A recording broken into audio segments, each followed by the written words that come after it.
രാവിലത്തെ സ്ഥിരം ബ്രേക്ക്ഫാസ്റ്റ് കഴിച്ചു മടുത്തോ? എങ്കിലിതാ തയ്യാറാക്കാൻ പറ്റിയിട്ടുള്ള ഒരു പുതിയ ബ്രേക്ക്ഫാസ്റ്റിൻ്റെ റെസിപ്പിയുമായിട്ടാണ് ഞാൻ ഇന്നിവിടെ വന്നിരിക്കുന്നത്. വളരെ സിമ്പിളായിട്ട് തയ്യാറാക്കാൻ പറ്റുന്ന ഒരു ബ്രേക്ക്ഫാസ്റ്റ് റെസിപ്പിയാണ്. വളരെ പെട്ടെന്ന് തന്നെ തയ്യാറാക്കാവുന്നതുമാണ്. നമ്മുടെ എല്ലാവരും വീട്ടിലുള്ള സ്ഥിരം ഇൻഗ്രീഡിയൻസ് വെച്ചിട്ടാണ് ഞാനിത് തയ്യാറാക്കുന്നത്. Hi friends, I am Dhanya. Welcome back to my new video. ഈ ബ്രേക്ക്ഫാസ്റ്റ് റെസിപ്പി തയ്യാറാക്കുന്നതിന് വേണ്ടിയിട്ട് ഞാനിവിടെ വൻപയറാണ് ഉപയോഗിച്ചിരിക്കുന്നത്.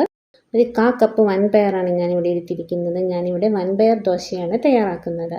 ഈ വൻപയർ ദോശ തയ്യാറാക്കുന്നതിന് വേണ്ടിയിട്ട് ഞാനിതായി 1/4 കപ്പ് വൻപയർ നന്നായിട്ടൊന്ന് കുതിർത്തിയെടുക്കണം. അതിന് വേണ്ടിയിട്ട് ഞാനിവിടെ ഒരു പാത്രത്തിലേക്ക് അത് ഇട്ട് കൊടുത്തിട്ടുണ്ട്. എന്നിട്ട് നമുക്ക് നന്നായിട്ട് കഴുകിയെടുത്തതിന് ശേഷം അതൊന്ന് കുതിർത്തിയെടുക്കാം.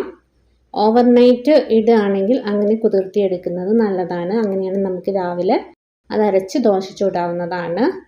ഇപ്പം ഞാനിവിടെ നന്നാക്കി കുതിർത്തിയെടുത്തിട്ടുണ്ട്.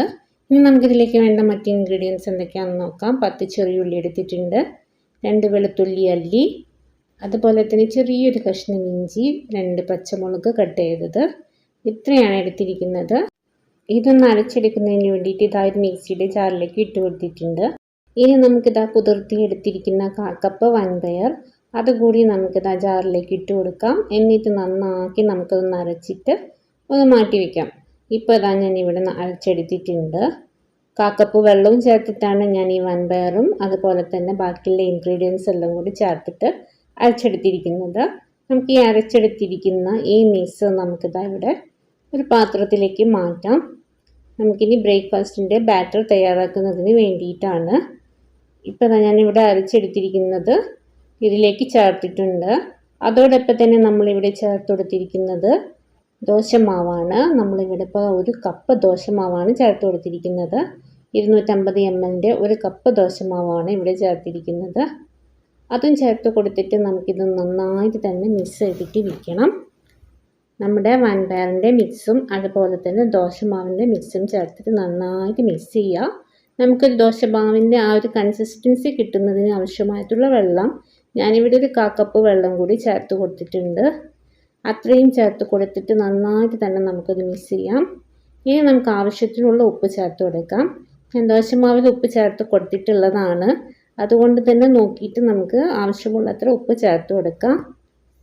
ഇനി നമുക്കതൊന്നൊരു 15 മിനിറ്റ് നേരത്തേക്കൊന്ന് റെസ്റ്റ് ചെയ്യാൻ വേണ്ടിയിട്ട് മാറ്റിയിട്ട് വയ്ക്കാം.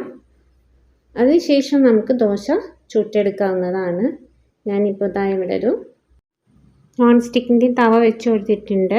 അത് ചൂടായിട്ട് വരുമ്പോൾ നമുക്കതിലേക്ക് ഓരോ തവി മാവായിട്ട് ഒഴിച്ചു കൊടുക്കാം. എന്നിട്ട് കനം കുറച്ച് പരത്തിയെടുത്തതിന് ശേഷം ഇതുപോലെ വെന്ത് കഴിഞ്ഞിട്ട് നമുക്ക് മറിച്ചിട്ട് കൊടുക്കാം. 2 ഭാഗവും ആയിട്ട് കഴിഞ്ഞാൽ നമുക്ക് ഇതുപോലെ ഒരു പ്ലേറ്റിലേക്ക് മാറ്റാവുന്നതാണ്. അതുപോലെ തന്നെ അടുത്ത ദോശയും ഞാൻ ചുട്ടെടുക്കുകയാണ്. മാക്സിമം തിന്നാക്കി തന്നെ ചുട്ടെടുക്കാൻ നോക്കുക. ഇപ്പം ദോശയും ഒന്ന് നന്നായിട്ട് വെന്ത് വന്നിട്ടുണ്ട്. ഒരു ഭാഗം വെന്ത ശേഷം ഞാനിവിടെ മറിച്ചിട്ടിട്ട് 2 ഭാഗവും വെന്ത ശേഷം പാത്രത്തിലേക്ക് മാറ്റിയിട്ടുണ്ട്. ഇതുപോലെ തന്നെ നമുക്ക് ബാക്കിയുള്ള ദോശയും ചുട്ടെടുക്കാവുന്നതാണ്. വളരെ സിമ്പിളായിട്ട് തയ്യാറാക്കാൻ പറ്റുന്ന ദോശയാണ്. രാത്രിയൊക്കെ വൻപയർ കുതിർത്തിട്ട് വെച്ച് കഴിഞ്ഞാൽ നമുക്ക് രാവിലെയൊക്കെ പെട്ടെന്ന് തന്നെ അരച്ചിട്ട് ദോശമാവും ചേർത്ത് തയ്യാറാക്കാവുന്ന ദോശയാണ്. അതുപോലെ തന്നെ വളരെ സോഫ്റ്റാണ് ദോശ. അതുപോലെ തന്നെ വളരെ ഹെൽത്തിയുമാണ്. അതുപോലെ നമ്മുടെ മൺപയർ പോലെ ചെറുപയറൊന്നും കഴിക്കാത്ത കുട്ടികളൊക്കെ ആണെച്ചാൽ അവരെ കൊണ്ട് ദോശയൊക്കെ കഴിപ്പിക്കാൻ പറ്റിയിട്ടുള്ള ഒരു രീതിക്ക് ഈ ദോശ തയ്യാറാക്കുകയും ചെയ്യാം. ഏത് കറിയുടെ കൂടെയും ഒരു സൂപ്പർ കോംബോ തന്നെയാണ് നമ്മുടെ ഈ ദോശ.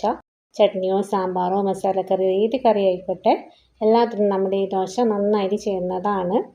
ഇപ്പോൾ വളരെ പെട്ടെന്ന് തയ്യാറാക്കാൻ പറ്റുന്ന ഈ ദോശ നിങ്ങളൊരു തവണയെങ്കിലും ട്രൈ ചെയ്ത് നോക്കുക.